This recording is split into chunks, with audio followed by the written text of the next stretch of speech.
May isang kaibigan po, yung isang kaibigan niya ay Kristiyano at lagi siya nagtuturo na lahat ng mga pinagdadaanan natin ngayon ay hinayaan ng Lord para bigyan tayo ng pagsubok nang sa ganun mapagtagumpayan natin. Amen. So, itong isa ngayon, dumating sa point na nangangailangan siya, lumapit siya sa kanyang kaibigan at nag-ask siya ng help na nanghiram siya ng pera at ang sagot sa kanya ay binigay sa iyo ng Panginoon niya para mapagtagumpayan, ayaw kong pakialaman. Baka sabihin nila pakialamero ako. Kaya sorry, hindi kita mabibigyan ngayon kasi inalat lang ng Lord yung problema na yun para sa iyo. Huwag mo na ako idamay sa problema mo. It sounds funny but alam mo minsan yung sitwasyon natin parang ganon, amen. Nandun tayo maraming mga trials na pinagdadaanan natin. But alam nyo ba na may mga tao na gustong-gusto ng mga trials? Amen? May mga tao na gustong-gusto ng mga pagsubok sa buhay. Sinong gusto ng pagsubok dito? Meron bang may gusto ng pagsubok? Sabi siguro ng iba, marami na masyado yun sa amin. Mayroong mga post sa Facebook na mga kung ano-ano na lang pinopost nila. Sabi-sabi ng comment, dami-dami ko nang iniisip na problema, dumagdag pa to. May mga ganon na mga senaryo, no? Okay? Open po our Bible in a book of John, chapter 18. Basahin ko po sa Tagalog, pero meron po tayong English dyan. So pagkasabi ni Jesus ng prayer na ito, umalis siya kasama ng kanyang mga disciples. Tumawid sila sa ilog ng Gidron at pumasok sila sa garden na malapit sa lugar na yon. Alam ng betrayer na si Judas kung nasaan yon kasi doon madalas nagmi-meet si Jesus at ng mga disciples niya. Sinama ni Judas sa garden ang isang grupo ng mga Roman soldier at ilang temple guard na pinadala ng mga chief priests and mga Pharisees. May mga dala silang mga armas, mga ilaw at mga torch. Alam ni Jesus ang lahat ng nangyayari sa kanya, kaya lumapit siya at tinanong sila, sino ang hinahanap nyo? Si Jesus na taga Nazaret, sagot nila. Ako yon, sagot ni Jesus. Kasama nila ang traitor na si Judas. Nang sinabi ni Jesus, ako yon, napaatras sila at tatumba. Tinanong ulit sila ni Jesus, sino ang hinahanap nyo? Si Jesus na taga Nazaret. Sagot nila, sabi ko sa inyo, ako yon. Sabi ni Jesus, kung ako ang hinahanap ninyo, pakawalan nyo ang mga kasama ko.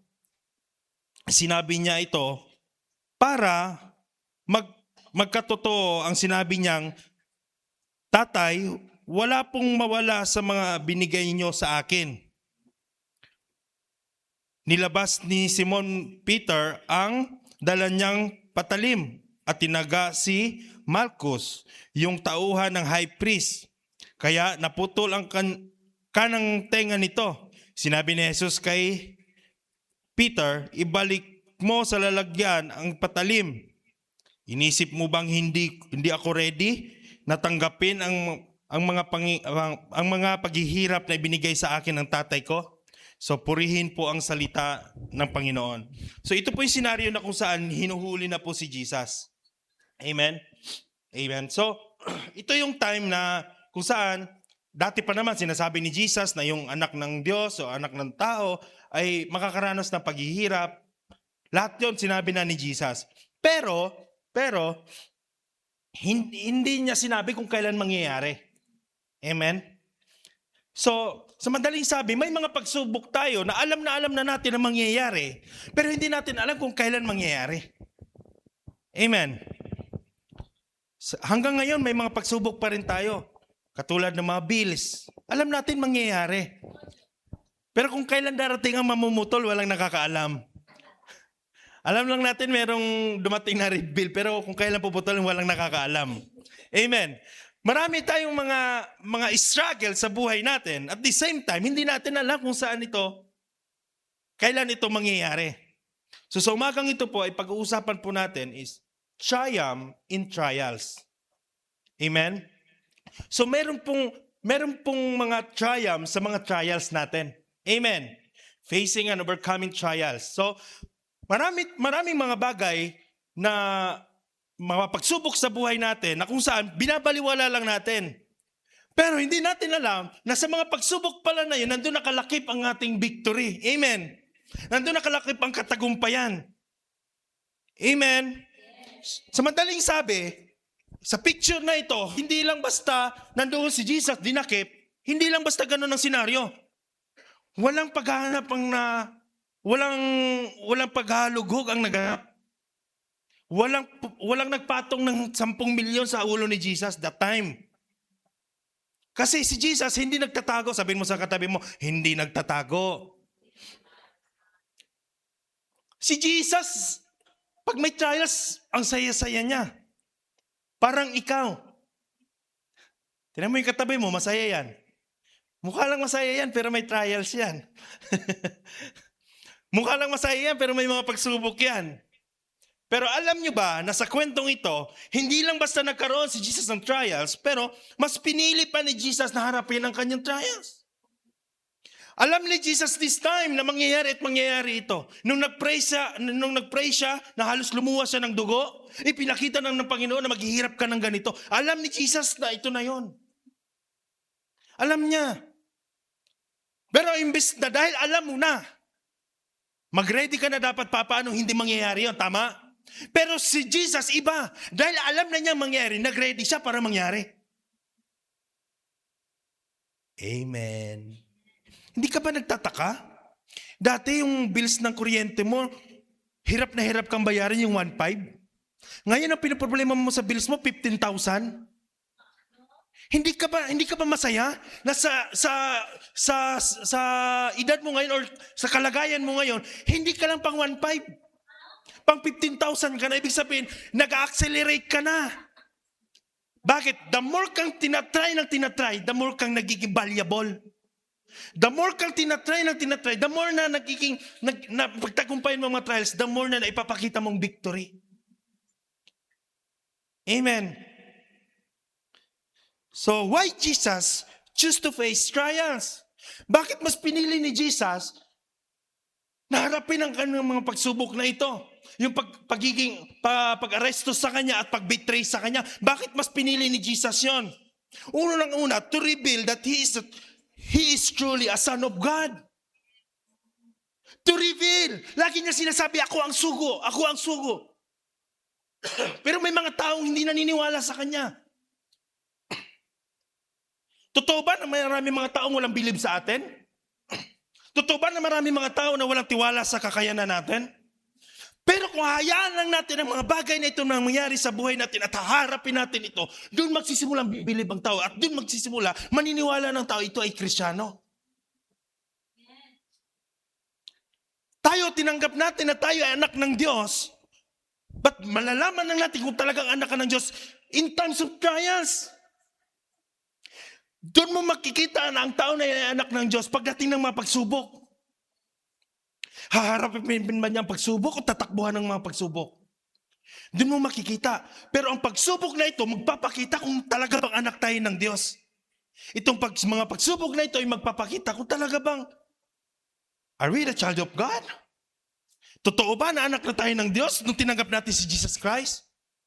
Every trials na pupunta sa atin reveals that we are a children of God. Nire-reveal lang yun, pinapakita lang natin na anak talaga tayo ng Diyos. Kung kailan ako naging Kristiyano, doon dumadami mga pagsubok. No, maling mindset yung kapatid. Pasalamat ako nung may mga pagsubok na ito, anak na pala ako ng Diyos. Amen. Nakilala ko na ang Diyos bago ko pa naranasan ang mga pagsubok na ito. Pangalawa, to fulfill God's will in His life. Na-fulfill po yung will ng Lord sa buhay niya. Alam mo, kung hindi natin haharapin lahat ng mga pagsubok sa buhay natin, hindi natin mapupulfill ang kalooban ng Panginoon. May nilagay ako dyan eh. No? Life's trials are not easy, but in God's will, each has a purpose. Lahat ng trials natin ay hindi madali. Pero lahat ng trials natin may purpose si Lord. Hindi dahil para malugmo ka, kundi para mas lalong tumatag ka. Hindi dahil para matalo ka, kundi mas makita mo ang katagumpayan mo na kasama mo ang Panginoon. Amen. Amen. Kung si Jesus, umalis si Jesus, tumakas si Jesus, mas mapapatunayan niya sa kanyang mga disciple, nagsisinungaling si Lord. Inaresto na siya, tinakbuhan lang, iniwan tayo. Ngayon kapatid, tanong ko sa iyo, kailan ka iniwan ng Panginoon sa oras na meron kang pagsubok sa buhay mo? Meron bang isang beses na iniwan ka ng Panginoon? Nung tayo ay dumating sa pagsubok ng ating buhay. Kung saan ka man nakaupo ngayon kapatid, alam ko meron kang dinadala. Pero dyan sa dinadala mo ngayon, kasama mo si Lord. Amen. Merong mag-asawa, nag-uusap sila, sabi niya, "Honey, naalala ko lang, alam mo yung times na lugmok ako, nandyan ka lang sa tabi ko. Alam mo yung nalugi yung negosyo natin, nandyan ka lang din lagi sa tabi ko. Alam mo yung nung nadisgrasya ako, nandyan ka lagi sa tabi ko. Hindi kaya ikaw ang malas sa buhay ko?"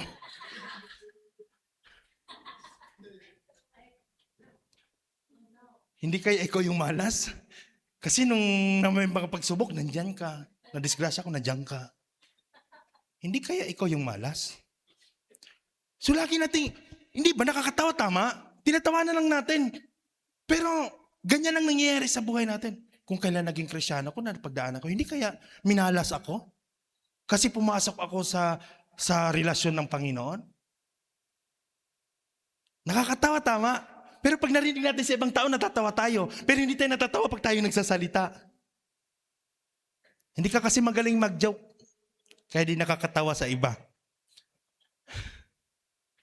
Sabi nga na Freddy Aguilar, tawanan mo ang iyong problema. Pero huwag naman sa maraming tao. So, pangatlo, to show His love and care. Bakit hinarap ni Jesus yon? Para maipakita niya ang kanyang pagmamahal. Anong sabi ng John 3:16? That He gave His only begotten Son. For God so loved the world that He gave His only begotten Son. Para maipakita ang pagmamahal ng Diyos sa buhay natin. At ang kanyang pag-aalaga o pag-aalala niya sa buhay natin. His mercy, mas maipapakita sa buhay natin. Amen? Ang ganda ng word ng Panginoon na kung saan dito, hinuhuli na siya. May pagsubok si Lord. Pero kakaiba ang kanyang response. Ang response ng Panginoon is to face the trials at pagtagumpayan lalo yon. Darating at darating. Ano pa man ang gagawin natin, darating at darating. Pero may choice ka ba na tumakbo? Yes, may choice ka. Pero sa palagay mo, matatapos ang problema pag tinakbuhan? Mas lalo lang lalala. Wanted ka lang sa barangay mo. Dahil tumakbo ka, wanted ka na sa city. Dahil hindi ka pa nakita ng 1 linggo, wanted ka na sa buong bansa. Papatungan ka pa ng 10 milyon. Sinong nakarelate?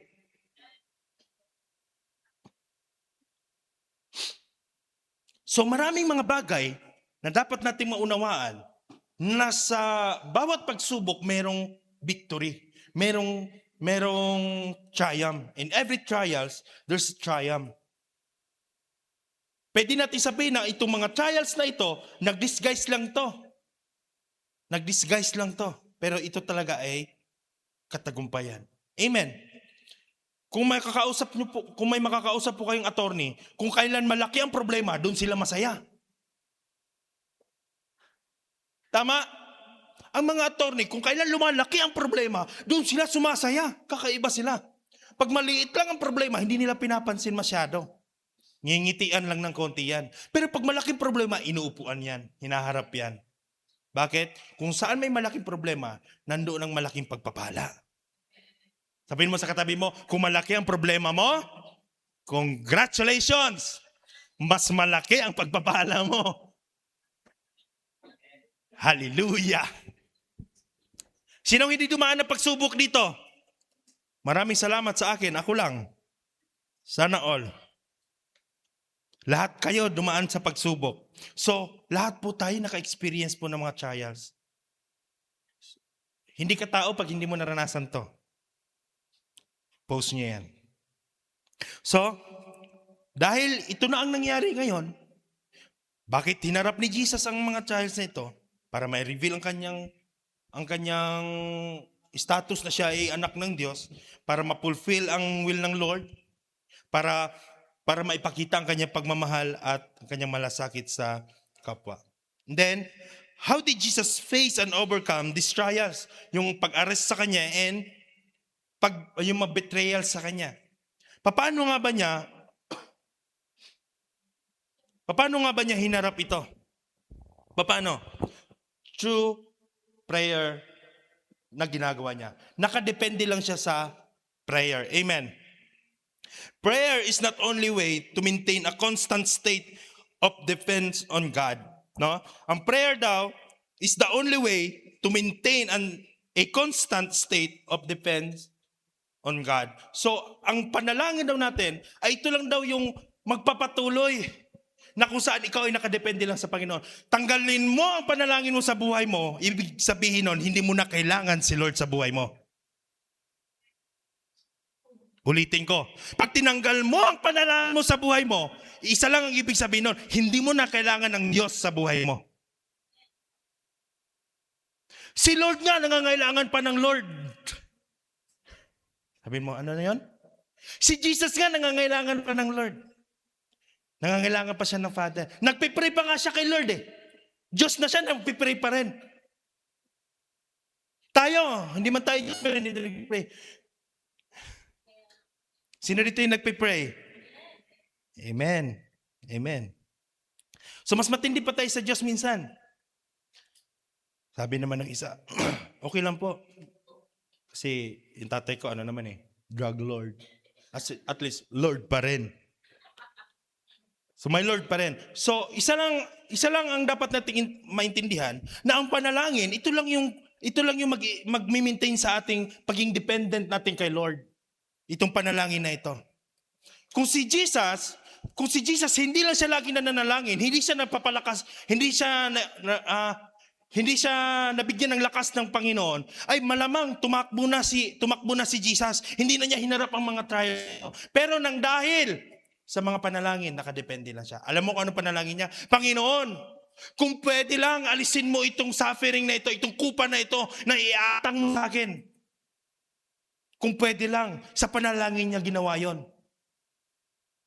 Kaya lang, Lord, ang kalooban mo pa rin ang mangyayari. Sabihin mo sa katabi mo, kalooban pa rin ni Lord ang mangyayari. Trials man ito or hindi, ang kalooban pa rin ni Lord ang mangyayari. Kapalit man ito ay paghihirap, kalooban pa rin ni Lord ang mangyayari. Amen. Pangalawa, expect the unexpected or worse to come. In-expect ni Jesus kung ano yung mga unexpected. Amen? Nung pagdating nila doon, hindi lang sila basta nag-aresto ng tao, na basta-basta lang, kundi mga grupo po sila. Mga grupo po sila. Kumbaga, isang platon pupunta doon para i-arrest lang si Jesus. Akala lang ni Jesus, ganun lang kadali yun. Pero pagdating doon, kakaiba pala ang mangyayari. Hindi niya inasahan, ganun pala karami. To the point, na pati yung kanyang mga disciples nagulat. Pero, merong mas nakakagulat. Amen. Expect the unexpected. Inexpect na ni Lord ang mga unexpected ng mga tao. Sa lahat ng pinagdadaanan natin ngayon, hindi mo man inexpect yan, Pero in-expect na ng Panginoon yan na mangyayari sa buhay mo. Amen. Amen. At dito ako masyadong na ano kay Lord. Na kung saan si Lord always ready. Always ready. Pero alam niyo ba kung saan niya nalaman lahat 'yon? Sa tuwing siya ay nananalangin, sa tuwing siya ay merong walk with God. Every day nagpe-pray siya, madaling araw nagpe-pray na siya. Doon ni-reveal sa kanya lahat na ito ay mangyayari sa iyo. And then, he expect na mangyayari talaga. Pero mas matindi pa ang mangyayari pala na yon. Hindi lang pala basta suffering, kundi kahindik-hindik. Ika nga doon sa encounter, kahindik-hindik. Ayan na. Kahindik-hindik na sinapit. Sa encounter po, mayroon po kahindik-hindik. So pangatlo, to secure the mission or yung men. Alam mo, hinarap niya yon. Hinarap niya yung mga trials na yon, pero he secured the people. Sino dito yung kung kailan may problema ka, maepektuhan ng kapwa mo? Paano niya napagtagumpayan ang trials? By securing the mission or yung men, yung mga tao, yung mga disciples siya, sinecure na niya. Amen. Alam mo kasi tayong mga tao, meron tayong nature na kung saan meron tayong mga pagsubok, pati yung mga kasama natin nadadamay. Pag mo akong pakialaman, mainit ulo ko ngayon. Ayan, yan. Pag mo akong simulan. Huwag simulan na, tahimik na nga ako, ikaw lang magdadaldal dyan. Sige pa. O nung nagsige pa, wala na. So, sinicure muna ni Jesus. Paano niya hinarap? Sa pamamagitan ng pag-secure ng men. Hindi lang to basta securing the men. This time, ang pinaglalaban nila dito is yung gospel. In verse 17, ang panalangin ni Jesus na sana Panginoon, itong mga disciple ko na ito, itong binigay mo sa akin. Magiging kaisa sila sa akin, katulad ng pagkikiisa ko sa iyo. Nang sa gayon, mapagpatuloy ang pagmantala ng magandang balita. Para magpatuloy, Panginoon, ang pagsishare ng gospel. Para magpatuloy, Panginoon, ang pagano. And then, alam ni Jesus na kaya na ng mga disciple. Hinarap niya ito, nang sagot, ako na lang, please. Ano sabi niya sa verse 8? Sabi ko sa inyo, ako yon. Kung ako ang hinahanap ninyo, pakawalan nyo ang mga kasama ko. Tama? Pakawalan nyo mga kasama ko. So, secure the mission. Ano ba ang purpose natin? Ano bang mission natin dito? Every time na meron tayong decision, every time na hindi ka na mag-church, secure the mission, please. Paano po mag-secure the mission? Alam mo, kasi tayo minsan, hindi, nakakaranas po tayo ng panlalamig, panghihina. But, wag naman to the point na makukumpermiso ang ating ministry. Secure the mission first. May mga mission tayo, pwede naman nating ipaalam muna sa kanila, ipaubay muna natin sa kanila. Amen. Amen. So, kailangan po natin ito para habang hinaharap natin ang mga pagsubok, kasama natin si Lord, kasama sa panalangin, expect mo na talaga yung mga unexpected. And then pangalawa, i-secure mo yung pinaka the best mo. Kaya nga dito sa church, lagi natin sinasabi na mag-train kayo na mag-train. By the way, ang ating mga music team po is naka-hiring po sila ngayon. Hiring po, sa langit po ang bayad. Masaya po ang magiging part ng music team. Amen? So kung meron po kayong puso para pumasok sa music, you can talk to Ate Che, yung MD natin. Pwede kayong pumunta dumiretso sa kanya. May mga ministry po tayo dito na naka-hiring po sila. Huwag po kayong mahiya. Huwag po kayong mahiya na mag-ask po sa mga heads po natin. Makikilala nyo rin po yung mga heads dyan. Lumapit lang po kayo sa mga leaders natin kung meron kayong gustong samahan na ministry. Nang sa ganun, masecure natin ang ating mission. Bakit natin ito ginagawa? Hindi natin masabi ang mga pagkakataon.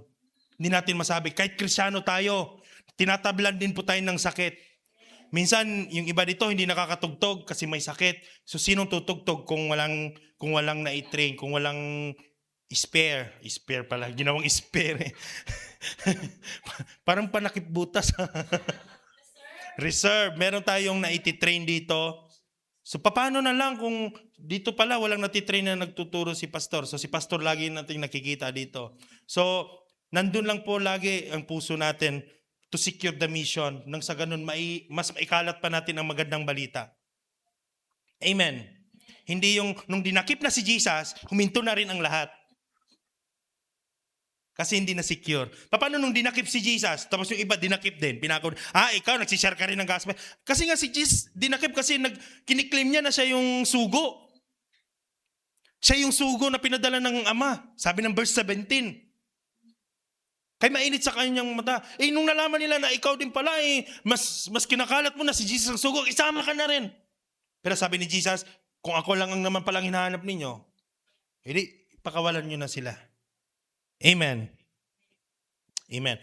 So, napakaganda ng puso ng Panginoon. Gusto ko po sana na maintindihan ninyo na ang puso ng Panginoon is pwede rin po maging puso natin.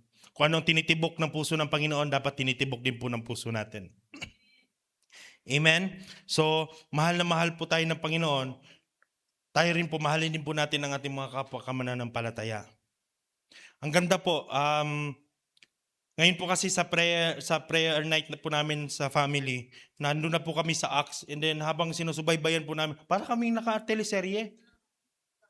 Every night, parang nakaano kami. Uy, abangan. May abangan.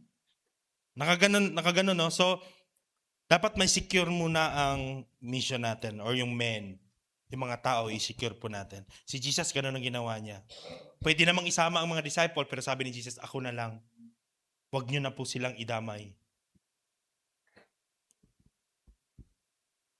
Panglima, he didn't fight with the sword. Hindi katulad ni Peter.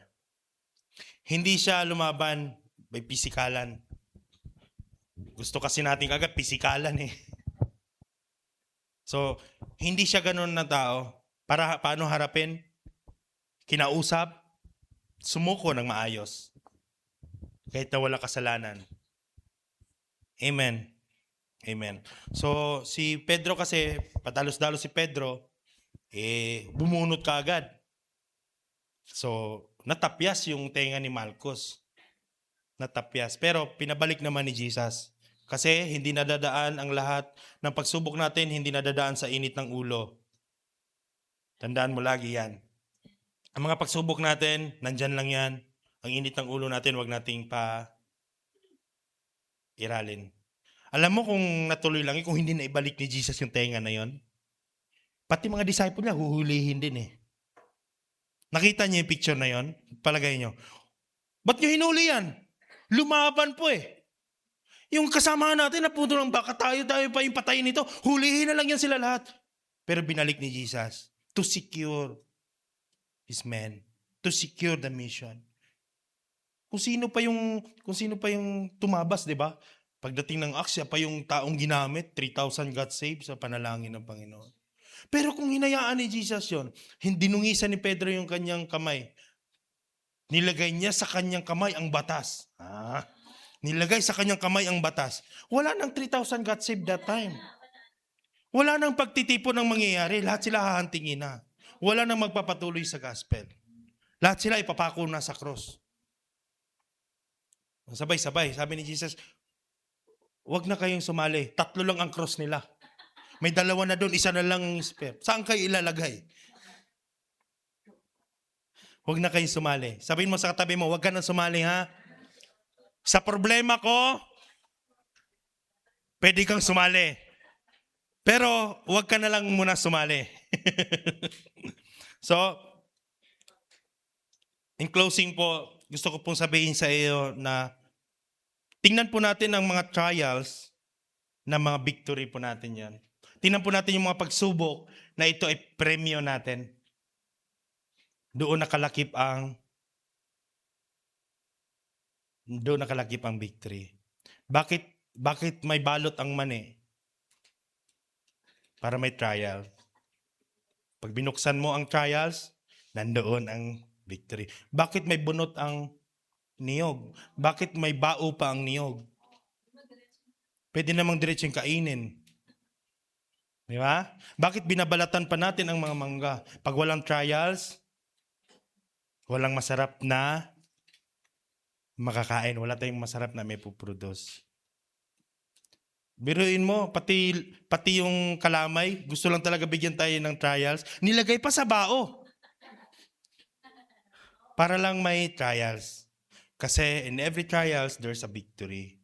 Kung kailan mabuksan natin ang trials, ma-break natin ang trials, to break the trials, dun po natin makikita ang victory na inaasam-asam natin. Kung ang pinagdadaanan mo ngayon, matinding pagsubok, matindi pong victory. Amen. Kung kailan nangyayari, may nakita na ba kayo ng testimony na walang pinagdaan ng trials?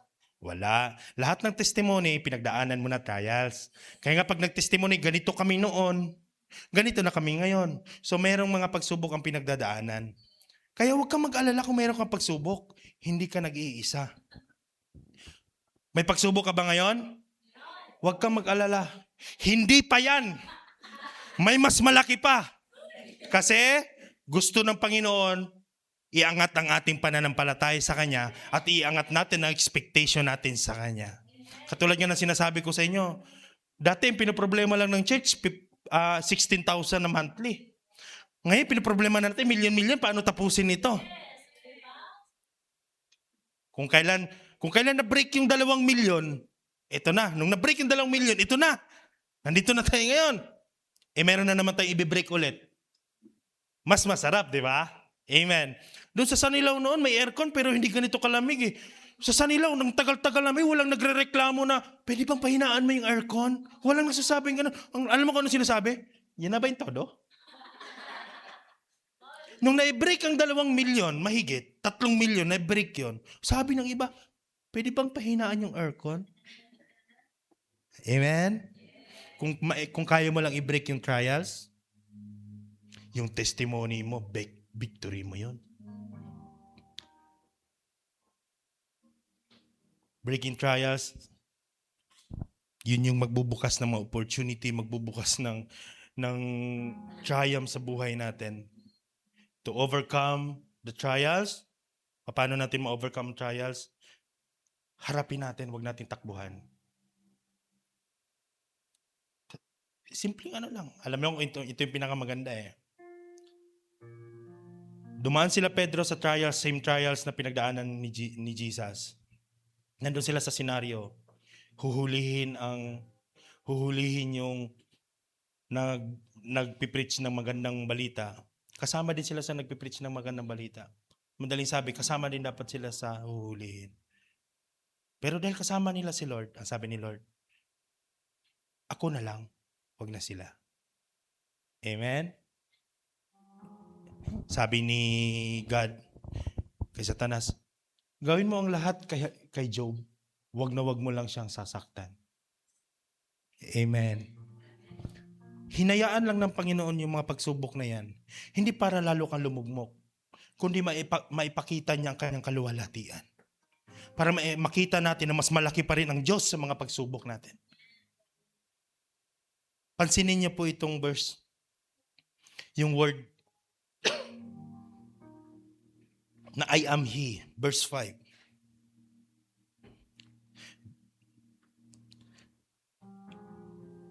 I am He, Jesus said. Nung sinabi na, sino ang hinahanap ninyo? Who are you looking for? Who are you looking for? Ito yung pinakamaganda.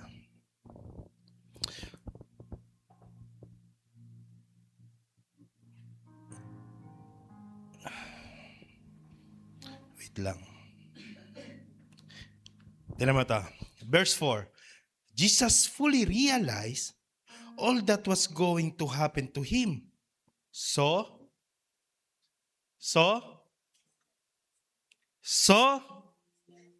he stepped forward. Ang lahat ng nangyayari dito, nagsimula lang sa unang step ni Jesus. To step forward. Kung si Lord ang mag-step forward sa buhay mo, ano ang mangyayari? Verse 5? They all drew back and fell to the ground. Lahat ng mga pagsubok sa buhay natin, kung si Lord ang mag-step forward, wala silang sinabi. Lahat sila dadapa, lahat sila luluhod sa Panginoon. Lahat sila magugulat. Alam mo kung bakit? Kung mayroon tayong Panginoon, kaya nating sabihin, sabi ni Jesus, I am He. I am He. Sino pinaglilingkuran mo? I am. Alam mo ba yung I am na yon? Kung sino si Lord sa buhay mo? Sabi ni Lord, sino hinahanap ninyo? Si Jesus ng Nazareth. I am He. Ang hinahanap ba ninyo is yung the bread of life? I am the bread of life. Ang hinahanap ba ninyo is I am the way? I am the truth. Ang hinahanap ba ninyo ay katotohanan? Ang hinahanap ba ninyo ay yung buhay na walang hanggan? Siya ba yung hinahanap ninyo? Alam mo kung bakit ka dumadaan sa pagsubok? Gusto lang naman talaga nilang patunayan na walang sinabi si Jesus sa buhay mo. Gusto na nilang patunayan na si Jesus sa buhay mo ngayon walang magagawa. Pero anong magagawa nila sa pangako ng Diyos? Kung saan hindi ka magkukulang. Kung saan hindi ka pagkukulangin ng Panginoon. Pwede po ba tayong tumayo lahat ngayon?